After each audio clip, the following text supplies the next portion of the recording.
Yeah, that was myself and Grant and Matt, and these are the newspaper reporters from the News of the World. We always walk up track lines so we don't leave walk marks through the crop. As you can see, the sticks that we use with white tips so they can be seen at night. Always got to remember to count these up when you leave a circle so that you don't leave any visible traces of humans having made a circle at the end. Do you want to go down and do the next 13? Or?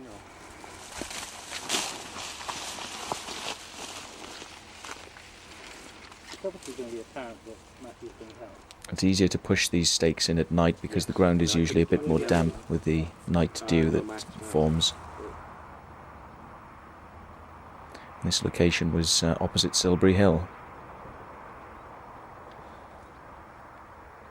And just pull your tape out to the distances marked on your diagram. You've got to hold the tape very tight. Sometimes when the wind is blowing, you'll get problems with deviation errors because the wind will blow your tape just a half a foot, and if you multiply that out by however many measurements you've got, that can certainly add up. Show me your mongrel stomping board here, Grant. Which is, yeah, Mongrel board. seen better days. Seen better days. Did you actually break it in use? No. It came like that. It came like that.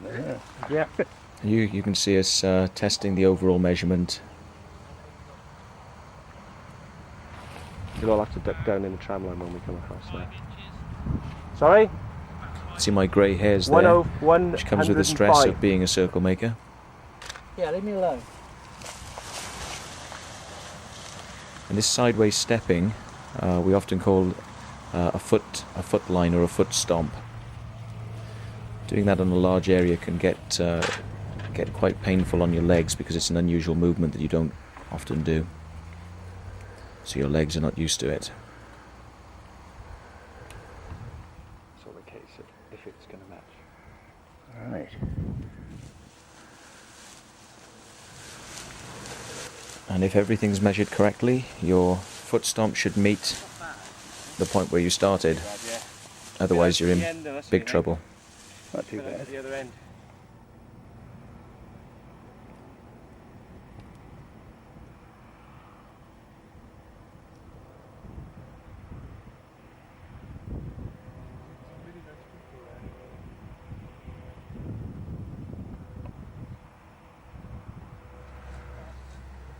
And now this is Grant here using a stomping board. You can see you can cover quite a large area quickly at that pace.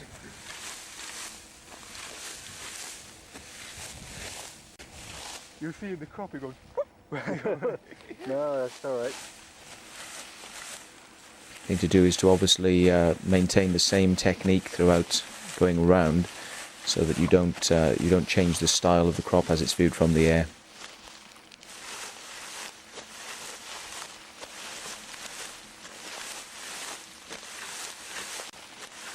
And this, even though you cover a lot larger area, it's often easier to use your board forwards in the stomping fashion than it is to walk sideways, which is very tiring.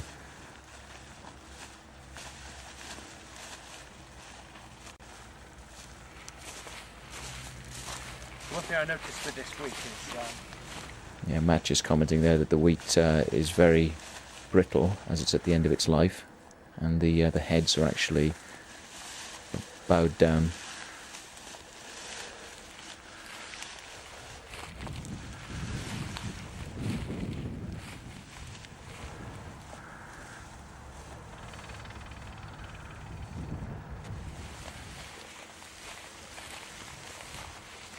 What we're doing now is the inner sections, which use the measuring posts, and we are cutting across through the circle that we've created, the initial circle, and we're creating the inner lines, which are used later on to tell us which bits need to be filled and which bits need to be left standing. But normally when you write, you do a big thick black pen, and when you've got enough light, you can just about sort of look without a torch. But if you do need a torch, you can just put a torch, very small torch, through your fingers, close it off, and you can sort of do that. Right. You can just about see without anybody being able to see from miles away. Okay. And it's Mr. Sorensen helping out in his cameo role.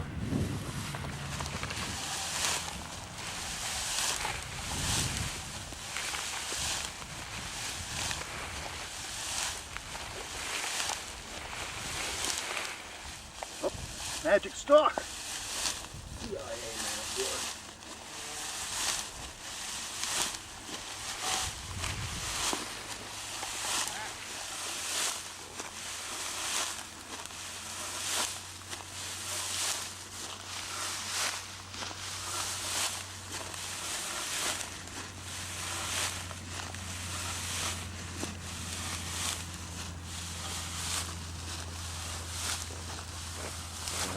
This crop is a lot of work. It's so much friction, isn't it? The heads are bent over, so they all lock together. Tangling up. Yeah. They're all bent. And they're like Velcro. Right. Good analogy. Look. Sorry. Yep. And this design uses a crosshatch style, which means there's a lot of lines intersecting and cutting across each other, and you've got to decide which of the bits you've got to flatten, which of the bits are left standing, and that's really where a keen eye and being able to work from the diagram and look at what you're looking at on the diagram and picture it in your mind, and then see from the lines which are created which are the bits you're meant to be working in.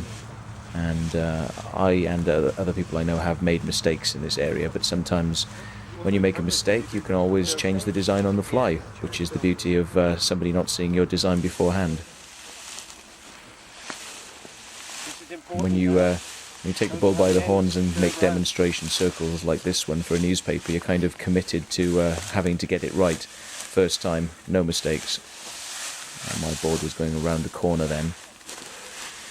And this little bit demonstrates how you can actually curve around with your board and introduce different flows to the lay.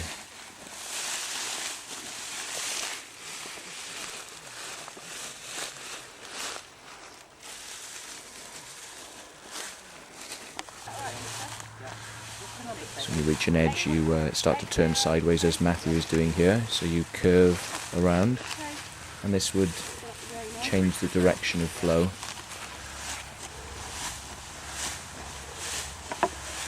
And another little curve at the end for me. It stops the seed heads pushing up against the flat wall that you want to create.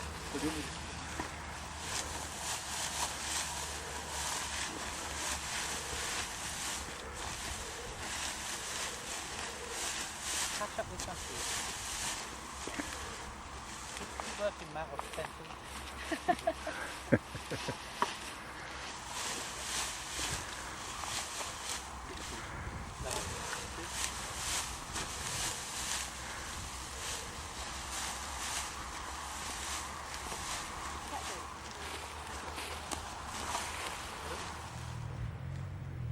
And a pole shot here from Peter, getting a little bit of an idea of what we're looking at now from the ground. Of course, we weren't able to see this at the time, and we would never know whether our design was perfect until somebody had come back and given us photographs of it. But I was pretty confident with this one that we hadn't made any mistakes.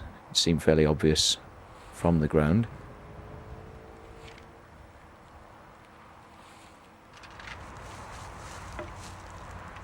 And a sweaty bunch of people, a lot sweatier than they would have been if they were working at night.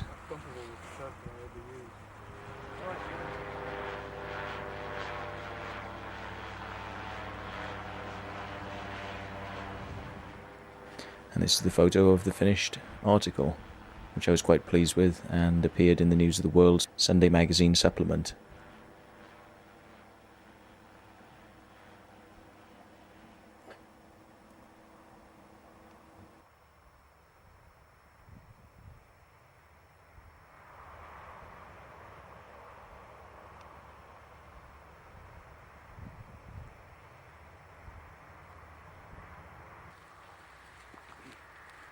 Oh, it was hard.